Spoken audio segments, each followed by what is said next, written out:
The heavy velvet curtains of Ashcroft Manor muffled the morning light, casting long, jagged shadows across the polished floorboards like the remains of a dream long discarded. It was a day of calculated brilliance and hollow gold, a morning specifically designed for the trading of bodies and titles, a day where the rustle of silk would drown out the quiet protest of the heart. Mara Holloway stood in the deepest corner of the grand hall, her hands folded over her navy blue apron, watching the elite of the ton gather like vultures in fine lace. At 23, she had mastered the art of the ghost, a silent observer who had grown accustomed to the particular chill of being invisible in a room full of people. To the Duke of Blackmore, she was merely the girl who held the ink. To Lady Vivian, she was a convenient tool with a gifted ken. Her reflection in the silver tea service showed a woman of muted colors and downcast eyes, perfectly suited for the shadows of service. Yet, in the steady calm of her hands and the sharp clarity of her gaze, there was a quiet, dangerous fire, a depth of soul that the glittering heiress beside her could never hope to possess. The flickering light of a single tallow candle was Mara's only companion in the cold silence of Ashcroft's library. It was 3 o'clock in the morning, the hour when the grand manor breathed with the heavy, rhythmic sighs of the sleeping elite. Mara sat at a small, scarred desk tucked behind a row of leather-bound histories, her fingers stained with the permanent shadow of ink. Before her lay a sheet of cream-colored vellum, expensive and smooth, a stark contrast to the rough, chapped skin of her hands. Welcome to Heiress Diaries with Mia. Every great story is a shared journey. If you're ready to see how the next chapter unfolds, join our circle of listeners by subscribing. Your presence is the fuel that keeps these tales alive. Write something about the moors, Lady Vivian had commanded earlier that evening, lounging on her chaise while Mara unlaced her silk stays. Something about how the fog feels like a shroud or some such nonsense. The Duke is a somber man. He likes that sort of gloom. Make me sound profound. Mara dipped her quill, the scratch of nib against paper the only sound in the cavernous room. She didn't have to struggle for the words. For years, she had lived her life in the margins, observing the world with a sharp, poetic clarity that Vivian could never comprehend. As she wrote, she wasn't thinking of the Duke as a distant, powerful figure of the ton. She was writing to the soul she sensed behind his public mask, a man who, like her, seemed to be searching for something real in a world made of glitter and glass. The mist does not merely hide the earth, Mara wrote, her script elegant and flowing, a secret language she shared with a man who didn't know she existed. It protects it. It is a quiet mercy for those of us who carry our own shadows, a reminder that one can be surrounded by gray and yet remain whole. She blew softly on the ink, watching it dry. Tomorrow, Vivian would spray this parchment with her expensive rose water perfume, sign her own looping, careless name at the bottom, and send it off to Blackmore. Sebastian would read these words and believe he had found a kindred spirit in the beautiful heiress. He would fall in love with the rhythm of Mara's thoughts, the cadence of her heart, and the depth of a mind that was currently tasked with polishing silver and mending torn hems. Mara folded the letter with practiced precision. A bittersweet ache tightened in her chest. She was building a bridge of words to a man she was forbidden to touch, creating a love story where she was the architect, the voice, and the soul, but never the bride. She was merely the ghostwriter, destined to watch from the shadows as another woman walked across the bridge she had built. Setting the letter aside, she extinguished the candle, leaving the room to the ghosts of the manor and the echoes of words that were never meant to be hers. The dining room of Ashcroft Manor was a theater of excess, lit by the oppressive brilliance of 100 beeswax candles. Crystal clinked against fine bone china, and the air was thick with the scent of roasted pheasant and the suffocating perfume of the highborn. Mara stood in the periphery, a silent sentinel in navy blue, her hands folded over her navy blue apron, watching the elite of the ton gather like vultures in fine lace. At 23, she had mastered the art of the ghost, a silent observer who had grown accustomed to the particular chill of being invisible in a room full of people. To the Duke of Blackmore, she was merely the girl who held the ink. To Lady Vivian, she was a convenient tool with a gifted pen. Her reflection in the silver tea service showed a woman of muted colors and downcast eyes, perfectly suited for the shadows of service. Yet, in the steady calm of her hands and the sharp clarity of her gaze, there was a quiet, dangerous fire, a depth of soul that the glittering heiress beside her could never hope to possess. "Oh, Sebastian," Vivian chirped, leaning forward so the candlelight caught the emeralds at her throat. "I was thinking of that poem I wrote you last week. You remember? The one about the Moors? I was just telling the Countess how the mist is, oh, what was the word? A quiet blanket, a heavy curtain for the weary." Mara, standing just behind Vivian's chair with a heavy silver decanter, felt a jolt of alarm. The line Vivian was reaching for was the heartbeat of the entire piece, the very sentiment that had prompted the Duke's most recent and most vulnerable reply. Sebastian leaned back, his gaze sharpening. The disappointment was palpable. The man was looking for the architect of those words, and he was finding only a hollow facade. The day of the formal betrothal arrived with a sky the color of bruised slate. Outside the grand entrance of Ashcroft Manor, the black horse-drawn carriage stood waiting, a heavy symbol of the transition about to take place.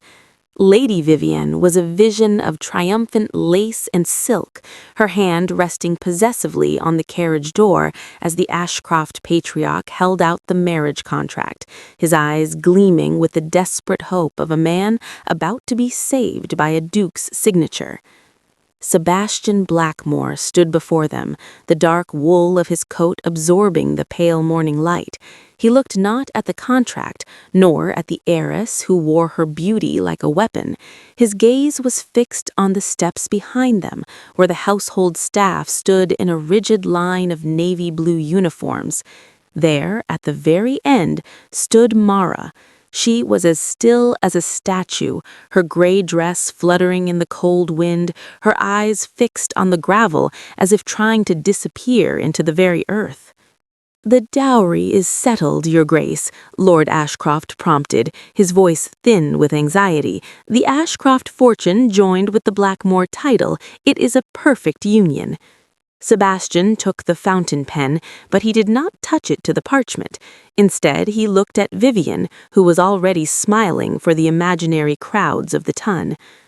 "Tell me, Vivian," Sebastian said, his voice carrying the weight of a final judgment, "what was the third stanza of the letter you sent me on Tuesday, the one about the unspoken anchor?" Vivian's smile faltered. She glanced frantically toward Mara, then back to the Duke. "It was something about the sea, Sebastian. You know I write so many, I can hardly keep track of every little line." Sebastian dropped the pen onto the contract, the black ink splattering across the fine paper like a permanent stain. A collective gasp rippled through the line of servants. Lord Ashcroft paled.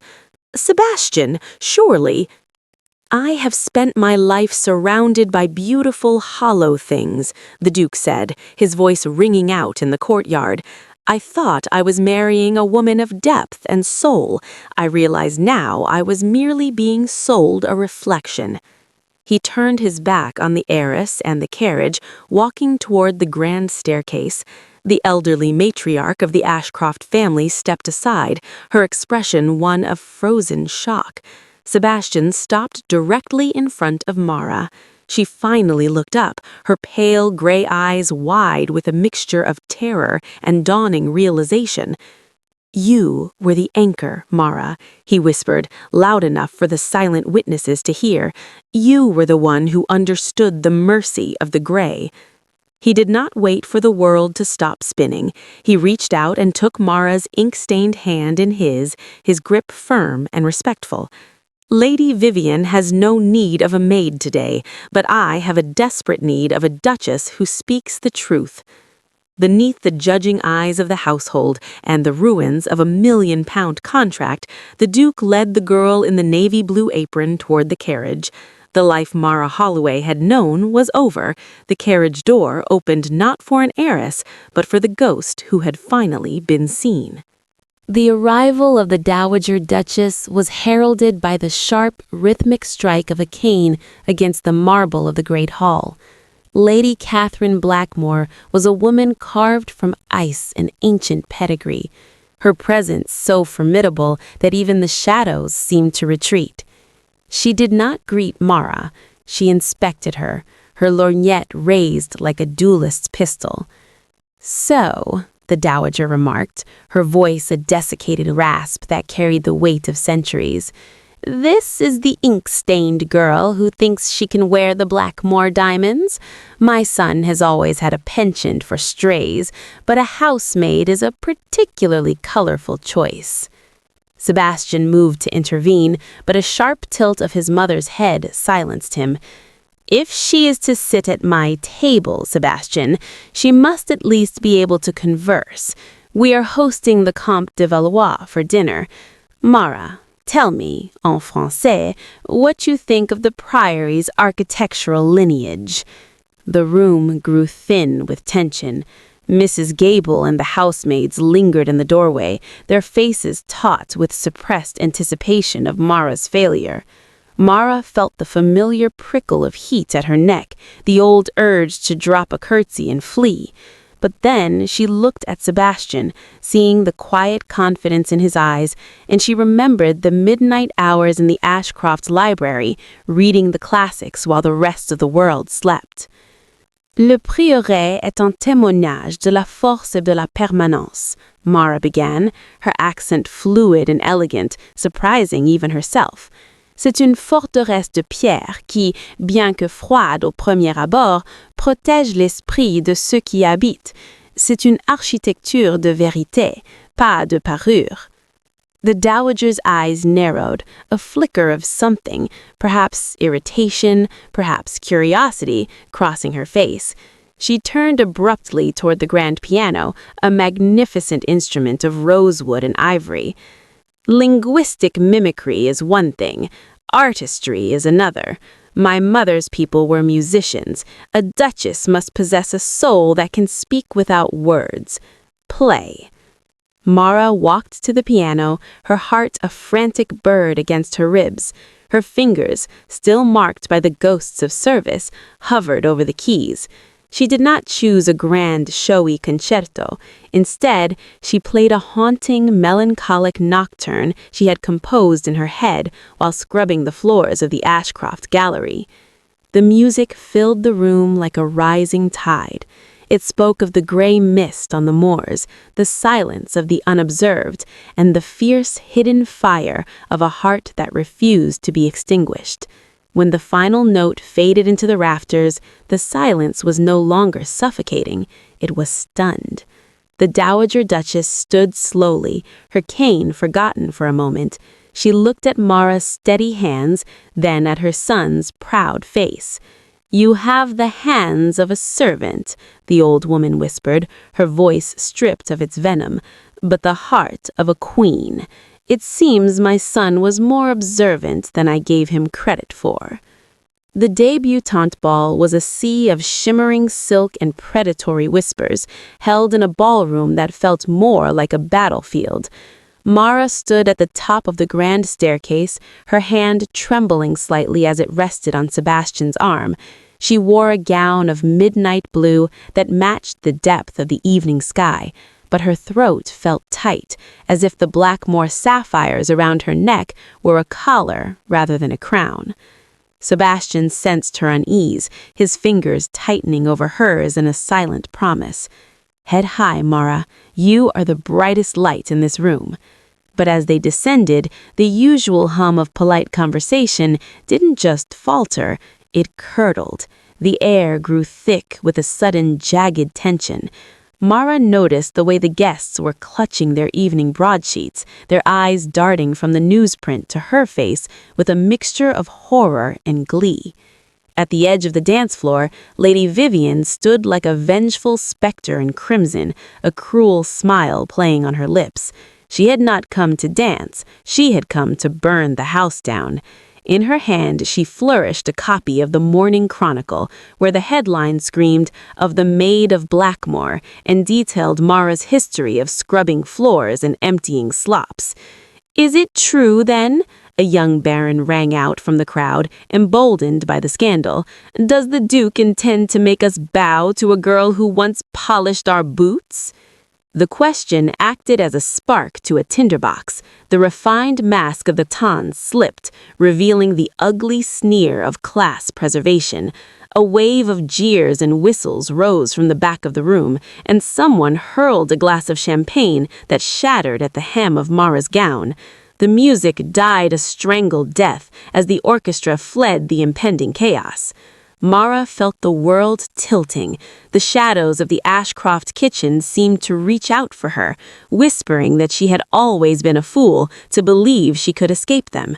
She looked at the faces of the women who had been smiling at her moments ago, now twisted in mockery.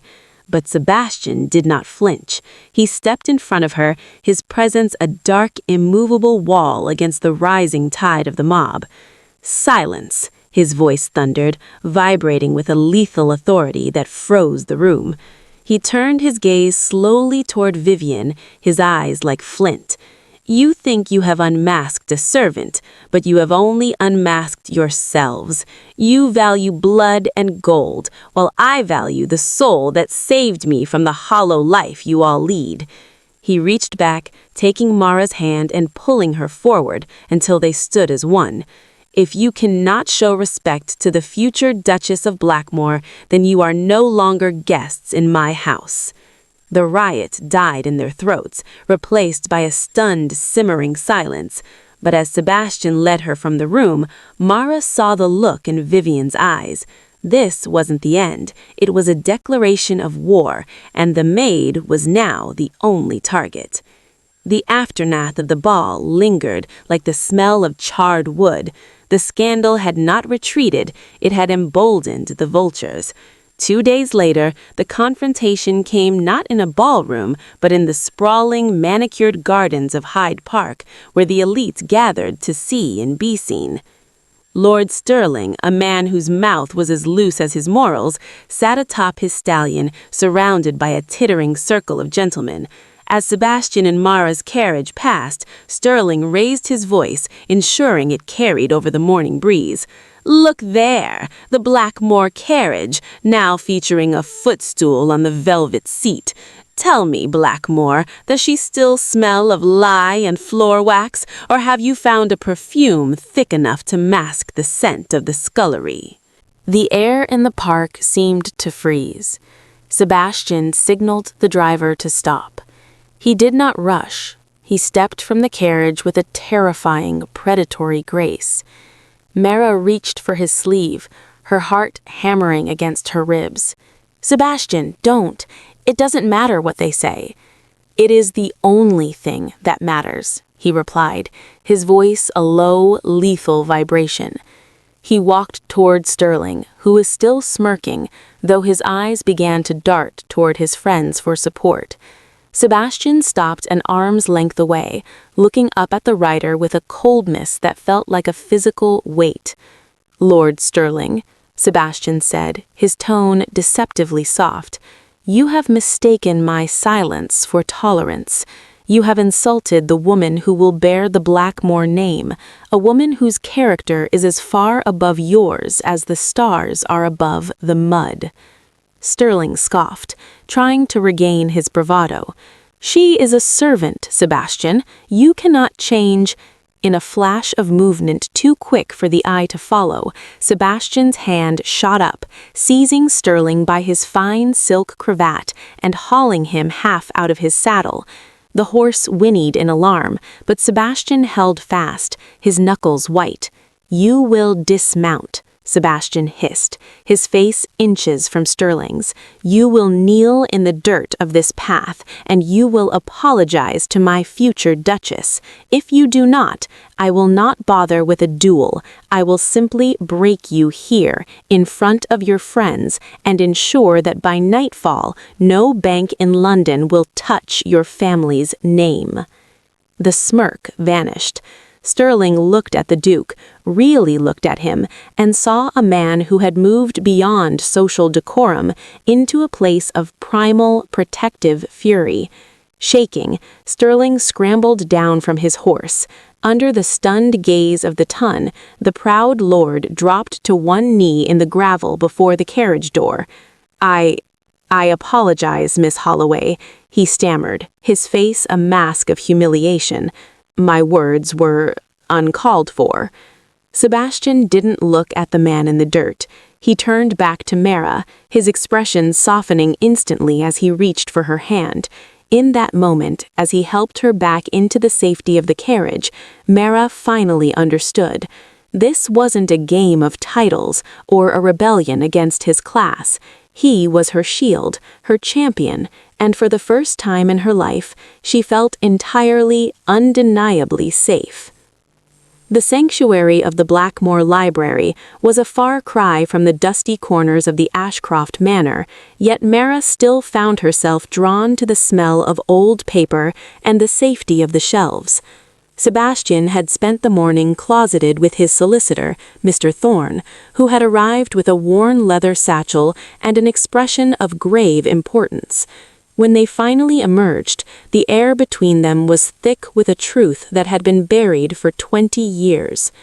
"Mara," Sebastian said, his voice unusually soft as he led her to a chair near the hearth, "Mr. Thorne has spent the last month tracing the lineage of the Holloway name, specifically your mother's."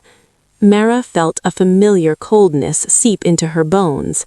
Her mother had been a seamstress who died with nothing but a few scraps of silk and a locket that Mara had never been able to open. "I was told she was an orphan from the north," she whispered. Mr. Thorne stepped forward, placing a set of yellowed birth records and a wax-sealed decree on the table. "She was an orphan, yes, but not of the working class. Your mother was Elena Vance, the disinherited daughter of the late Earl of Stirling. She fled a forced marriage to a cruel man and took a commoner's name to disappear." He paused, looking at Mara with a new kind of reverence. "You are not merely a maid who caught a duke's eye. You are the rightful heiress to the Vance estate, the very fortune that Lady Vivian's family has been trying to claim through distant ties for years." "The Sterling fortune," Mara breathed, her mind flashing to the locket.